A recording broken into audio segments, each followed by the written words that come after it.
The Galactic Council session hall buzzed with the satisfied chittering of a dozen species as Ambassador Zethkar of the Hegemony raised his crystalline appendage for silence. The holographic display behind him showed a blue-green world, scarred and smoking, its continents barely visible through the ash-laden atmosphere. Esteemed colleagues, Zethkar's translated voice resonated through the chamber. I am pleased to report that the human infestation has been successfully eradicated. Earth, as they called their primitive world, has been sterilized.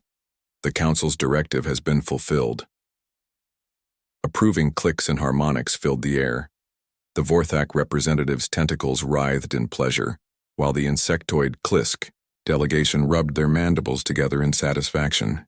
For 3 cycles they had debated the human problem, a species that had dared to venture beyond their home system without permission, establishing colonies on 17 worlds that rightfully belonged to the elder races. The orbital bombardment was thorough, Zethkar continued, manipulating the hologram to show the dead cities, the poisoned oceans, the silent space stations drifting like funeral pyres around their homeworld. No life signs detected. The humans' brief and foolish expansion into our domain has ended. Council Leader Morden, ancient even by eternal standards, nodded his approval. Then we may proceed with the redistribution of their former territories. The mining rights to their colonies will be... The chamber's emergency klaxons began wailing. Council Leader!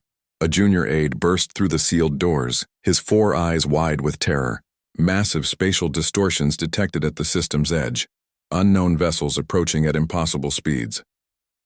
The holographic display flickered and changed, now showing the outer system where space itself seemed to be tearing apart. Through the rifts came ships, hundreds of them, then thousands. They were sleek and predatory, their hulls a gunmetal gray that seemed to absorb light itself.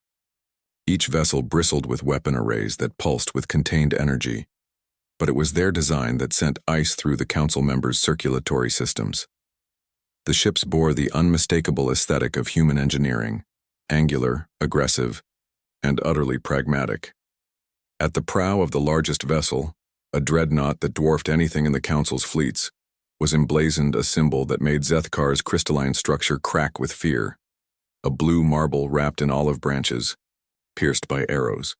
Impossible, whispered the Vorthak ambassador. We watched them die. We saw their worlds burn.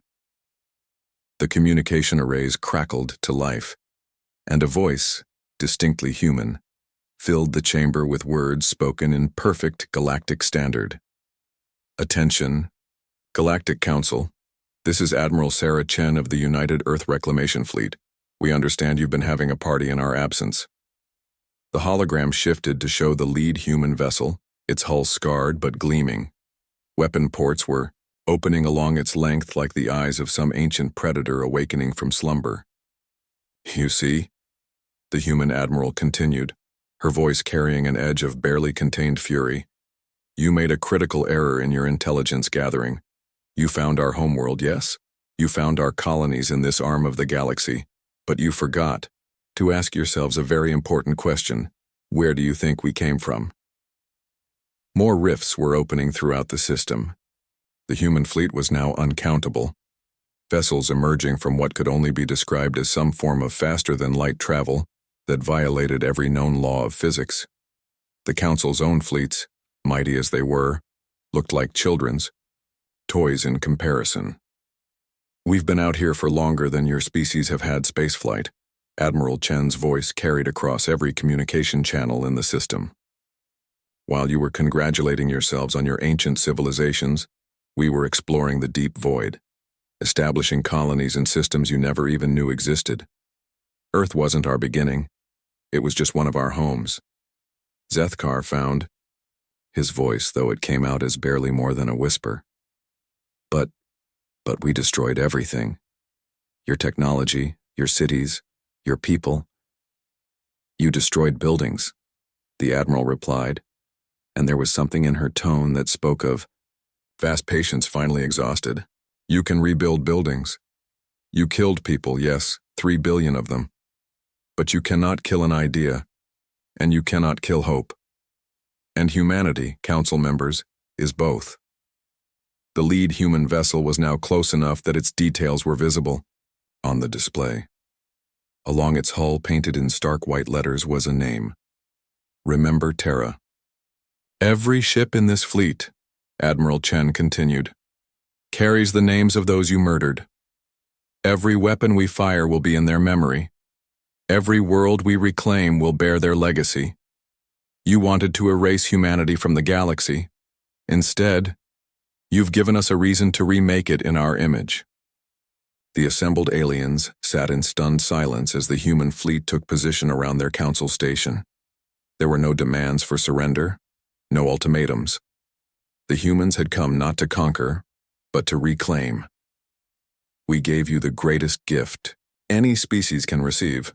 Admiral Chen's final transmission echoed through the chamber. We taught you that humanity cannot be destroyed, only relocated. And now, honored council members, class is in session. The sky above the council's homeworld began to fill with human warships, their engines blazing like new stars born from the darkness between worlds. In the end, the council learned that there are fates far worse than extinction. There is resurrection with purpose,